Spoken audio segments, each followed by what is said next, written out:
नमस्कार. मी संजय चव्हाण, जिल्हाधिकारी परभणी. आज असा मनोदय व्यक्त केला होता की माझ्या निवासस्थानापासून जिल्हाधिकारी कार्यालयापर्यंत आपण सायकलवरून यायचं. आणि मी सर्व शासकीय कर्मचारी अधिकाऱ्यांनाही तसं आवाहन केलं होतं की माननीय पंतप्रधान नरेंद्र मोदी साहेब, आपल्या राज्याचे मुख्यमंत्री माननीय देवेंद्र फडणवीस साहेब आणि आपल्या जिल्ह्याच्या पालकमंत्री महोदया मेघनाताई बोर्डीकर या सर्वांचं आव्हान आणि आजची देशाची गरज याचा विचार करून आज मी सायकलवर आलो आणि मला खूप छान वाटलं. कॉलेजचे दिवस आठवले. मी पुण्यामध्ये माझं कॉलेज जीवन हे केलं. त्या ठिकाणी पायी चाललोच जास्त, कधीतरी सायकलवरही चाललो.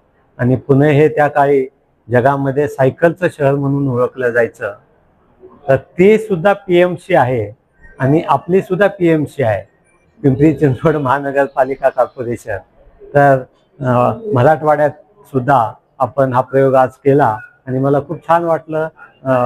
असं येत असताना देशाची जी परकीय गंगाजळी आहे त्याची बचत करण्यासाठी हे एक प्रकारचं योगदान होतं. आणि लोकांना टोकन स्वरूपामध्ये आवाहन करत असताना आज मी सायकल प्रवास केला.